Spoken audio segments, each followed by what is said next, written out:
Burbsuit toolka loo isticmaalo in lagu dhex qaado vulnerabilitieska ama guduleelada websiteska u soo dhawaad dhalinyaro cashirkiina 17aad ee koorskeena Introduction to Security.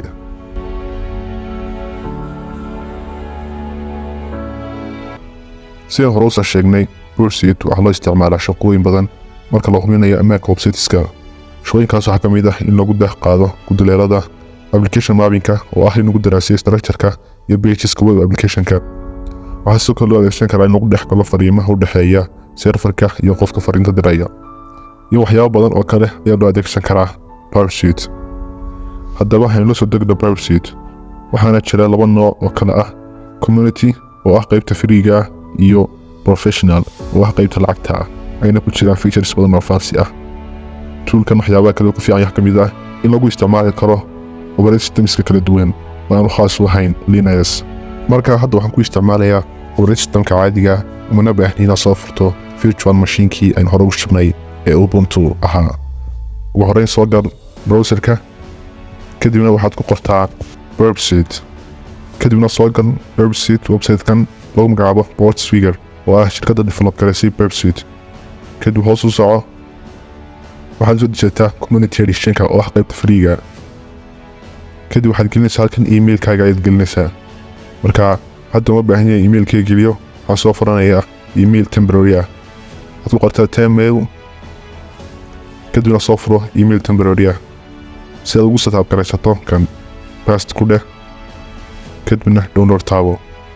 kadib halkan waxaad ka xulanaysaa operating systemka kugu jira noocuu yahay Windows 64 ah marka Mac Intel ah ayaan dooranaya hadda kadibna download taabo.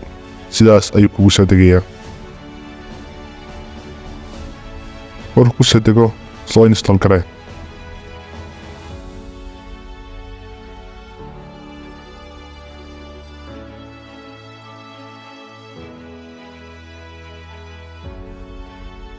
markuu soo dego waxaa ku soo baxaya shaashadan waxay noo sheegaysaa inuu isticmaalno qayb free ah maadaama ay free isticmaalaynana inooma ogola inaynu files u isticmaalo diski ahaan.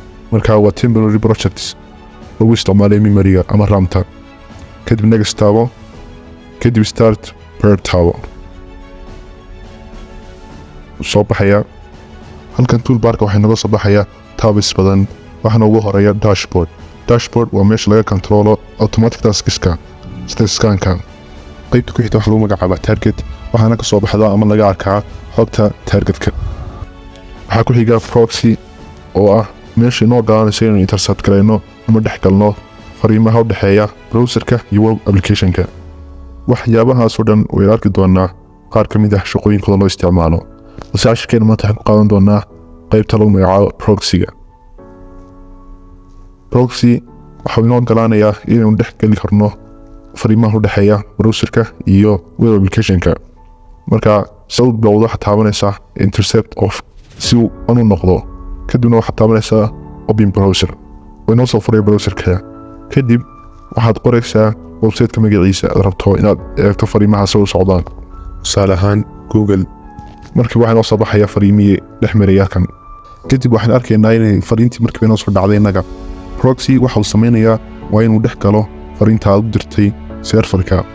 kadib hadday ku noqonno browserkii waxaad arkaysaa in fariinta ay weli wareegayso oo aanay bixin waayo waynu dhex galnay oo fariintii inaga hakinay.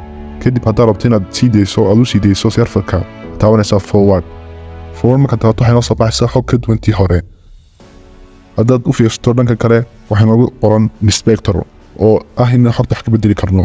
waxyaabahan ka bedeli karno waxaa ka mid ah methodka ama habkan oo ah get waxaynu ka dhigi karnaa post ama delete. dinac kale u bedelno host kadibna apply change taabo dib u soo noqo. sidoo kale waxaan bedeli karnaa headerka tusaale ahaan waxaan bedeli karnaa user agentiga cookieska waxyaabahaas oo dhan way bedeli karnaa. okay intaa haddaynu kaga nimaadno inspector halkan waxaa ku qoran action waxaa inoo siinayaa waxyaabo badan oo aynu samayn karno sida inaynu repeaterka u dirno intruderka u dirno iyo waxyaabahaas oo dhan aynu u dirno. haddaba repeaterka kadib waxaad taabanaysaa send repeater. waxaan arkaynaa in xogtii wax laga bedeli karo oo laga masixi karo waxyaabaha qaar. kadibna waxaad taabanaysaa send. halkan waxaad arkaysaa response labaad in nooga soo baxayo. kadib response waxa nooga soo baxaya macluumaad badan oo la xiriira website-ka aynu booqannay. waxay ku qoran HTML waana bodygii website-ka wax badanna waa laga bedeli karaa. Perpsuit waxaa leeyahay features aad u badan oo advance ah, waxaynu casharkeena kan xiga ku arki doonaa sida loo sameeyo scanka. muuqaalkeena maanta intaas ayuu ku eegyahay. xasuusnow wixii su'aalaad qabto waxaad naga soo weydiin kartaa telegramkeena yaala qaybta description-ka.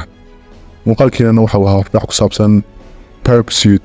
fadlan ha ilaawin inaad muuqaalka like saarto, share na garayso si uu gaaro asxaab badan. mahadsanid.